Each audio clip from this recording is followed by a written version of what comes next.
Hello good morning. तो मैं रहती हूँ बेंगलोर में और आज मेरे छोटे से किचन में बना है पनीर की एक बहुत ही यूनिक प्रकार की रेसिपी। इसमें मैंने ना जीरा का प्रयोग किया है और ना ही धनिया का, फिर भी यह खाने में बहुत ही स्वादिष्ट और यमी बनकर तैयार हुई थी। तो आप इस रेसिपी को एक बार ज़रूर ट्राई कीजिए। आज तो वैसे भी छुट्टी है तो आप तो इसको एक बार ज़रूर ट्राई कर सकते हैं। तो चलिए बनाना शुरू करते हैं। तो सबसे पहले हमने यहाँ पर एक कढ़ाई को गर्म कर लिया है और उसमें सरसों का तेल डाल दिया है। आप अपने अनुसार डाल सकते हैं, मतलब कि आप कितना क्वांटिटी में बना रहे हैं। तो यहाँ पर मैंने लंबे लंबे आकार में प्याज को काट लिया था। यहाँ पर मैंने 3 मीडियम साइज़ की प्याज को डाला है और साथ ही मैं यहाँ पर 3 टमाटर को भी डाल रही हूँ। पहले प्याज को हल्का गोल्डन ब्राउन होने तक भून लेना है, उसके बाद हमें टमाटर को डाल देना है। साथ ही में यहाँ पर लगभग 8 से 9 कली लहसुन की, थोड़ा सा अदरक, उसके बाद थोड़ा सा क्रीमीपन के लिए हमें यहाँ पर काजू का प्रयोग करना है। साथ ही में कुछ खड़े मसाले जैसे कि यहाँ पर लौंग, काली मिर्च, छोटी इलायची और बड़ी इलायची, इन सभी चीज़ों को हमें डाल देना है। साथ ही मैं एक लाल मिर्च का प्रयोग यहाँ पर कर रही हूँ। अगर आपको तीखा ज़्यादा पसंद हो तो अपने अनुसार इसको कम या ज़्यादा कर सकते हैं। तो यहाँ पर मैं एक ही मिर्च का प्रयोग कर रही हूँ। साथ ही में 3 बे लीफ यानी कि तेज पत्ता, थोड़ा सा नमक और थोड़ा सा हल्दी पाउडर, इन सभी चीज़ों को डाल देना है और बहुत ही अच्छे से मिक्स कर देना है। और इस मसाला को कम से कम हमें 20 से 25 मिनट तक बहुत ही अच्छे से भूनना है। मसाला को आप जितना देर तक भूनेंगे यह पनीर खाने में उतनी ही स्वादिष्ट बनकर तैयार होगी। तो यहाँ पर अगर आपको ज़रूरत पड़े तो आप थोड़ा सा पानी का भी प्रयोग कर सकते हैं। तो मुझे थोड़ा सा पानी का प्रयोग ज़रूरत पड़ा था तो मैं यहाँ पर बस थोड़ा सा ही पानी का प्रयोग करने वाली हूँ। आप देख लीजिए, अगर आपको ज़रूरत पड़े तो डालिए, वरना आप नहीं भी डाल सकते हैं, कोई दिक्कत नहीं है। तो यहाँ पर लगभग मैंने 20 से 25 मिनट तक बहुत ही अच्छे से इसको भून लिया है और उसे अच्छे से ठंडा भी कर लिया है। ठंडा होने के बाद अब मैं मसाला को एक मिक्सी जार में ट्रांसफ़र कर दूँगी। आपको कुछ भी नहीं छोड़ना है, मतलब कि हमने जो तेज पत्ता, मिर्ची वगैरह डाला था सब कुछ आपको मिक्सी जार में डाल देना है। इन सभी चीज़ों को हमें बहुत ही अच्छे से पीसना है। इन मसालों का फ्लेवर बहुत ही यम्मी निकल कर बाहर आती है, तो इसको बाहर निकल कर फेंकना बिल्कुल भी गलती मत कीजिएगा। तो इन सभी चीज़ों को हमें बहुत ही अच्छे से पीस लेना है। तो यहाँ पर देखिए मैंने बहुत ही अच्छे से इन मसालों को पीस लिया है।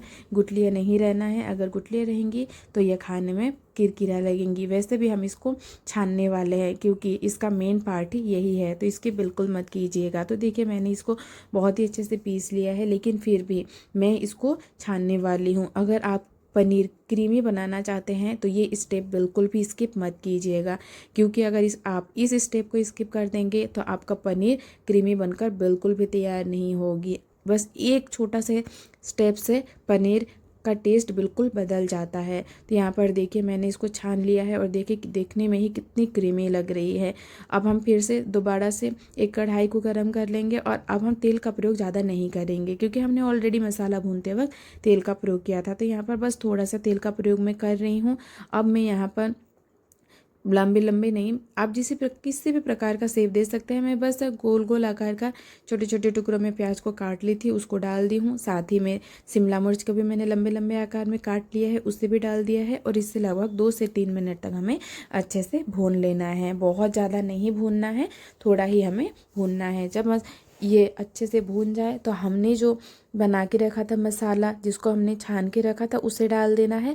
और अब हमें इसे बहुत ही अच्छे से फिर से 10 से 15 मिनट के लिए अच्छे से भूनना है। हम यहाँ पर जीरा या फिर धनिया किसी भी चीज़ का प्रयोग बिल्कुल भी नहीं करने वाले हैं। तो देखिए आपको दिखने में ही लग रहा होगा कि यह कितनी क्रीमी बनकर तैयार होगी, क्योंकि हमने इसे छाना है और इसमें बिल्कुल भी गुठलियाँ नहीं हैं। तो यहाँ पर देखिए लगभग 15 से 20 मिनट तक मैंने इसको बहुत अच्छे से भूना। इसका कलर बिल्कुल चेंज हो गया है। अब मैं यहाँ पर थोड़ा सा कसूरी मेथी का प्रयोग कर रही हूँ, जिससे कि इसका स्वाद बहुत बढ़ जाएगा। आप इसको बिल्कुल भी स्किप मत कीजिएगा।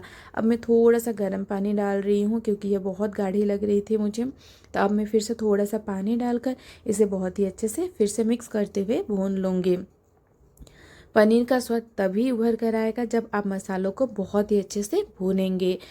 जितना आप मसाला को भूनेंगे पनीर खाने में उतनी ही स्वादिष्ट बनकर तैयार होगी। तो यहाँ पर देखिए मैंने मिक्स करते हुए बहुत ही अच्छे से फिर से 5 से 6 मिनट के लिए इसे भून लिया था। तो आप भी इसी प्रकार से अच्छे से भून लीजिएगा ताकि पनीर का स्वाद डबल हो जाए।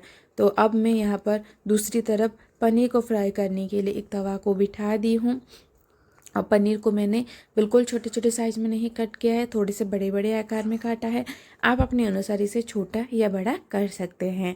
तो एक एक करके सभी पनीर को मैंने डाल दिया है। एक तरफ मेरी ग्रेवी बहुत ही अच्छे से भून रही है और दूसरी तरफ मैं पनीर को भी फ्राई कर रही हूँ। आप घी में फ्राई करेंगे तो इसका स्वाद और भी डबल होकर सामने आएगी। तो अगर आपको पसंद आए तो घी में कीजिए, वरना आप चाहे तो तेल में भी इसको हल्का फ्राई कर सकते हैं। तो यहाँ पर बिल्कुल हल्का ही फ्राई मैंने पनीर को किया है। अब हम इसको ग्रेवी में डाल देंगे। अब मैं थोड़ा सा पनीर यानी कि कच्चा पनीर को डाल दूंगी हाथों के साथ। और क्रीमी बनाने के लिए थोड़ा सा यहाँ पर मैं क्रीम का प्रयोग कर रही हूँ। आप घर का जो मलाई आता है उसको भी यूज़ कर सकते हैं, दोनों ही आप डाल सकते हैं। दोनों से ही टेस्ट बहुत ही अच्छी बनकर सामने आएगी। तो यहाँ पर मैं मार्केट वाला जो अमूल फ्रेश क्रीम आता है उसका प्रयोग कर रही हूँ। तो यहाँ पर देखिए इसका कलर कितना सुंदर आया और ये दिखने में ही कितनी यम्मी लग रही है। तो आप भी एक बार इस प्रकार से बनाकर देखिए। और लास्ट में मैं डाल रही हूँ थोड़ा सा बटर, जिससे कि थोड़ा सा बटरी फ्लेवर भी बन जाएगी। तो आप भी इस रेसिपी को एक बार ज़रूर ट्राई कीजिए। सच में खाने में बहुत ही यम्मी बनकर तैयार हुई थी। मैंने बहुत ही अलग प्रकार से बनाने की कोशिश की है और सच में पहली बार में ही बहुत ही यम्मी और टेस्टी बनकर तैयार हुई थी। तो आज ही आप इस रेसिपी को एक बार ज़रूर ट्राई कीजिए। वीडियो थोड़ी लंबी ज़रूर बनी है, लेकिन यह पनीर की रेसिपी है तो थोड़ी लंबी तो ज़रूर बनेगी। तो आप एक बार बनाकर देखिए। तो यहाँ पर मैंने इसको एक बाउल में सर्व कर लिया है और ऊपर से थोड़ा सा सुंदर दिखने के लिए क्रीम का प्रयोग किया है। Thank you for watching.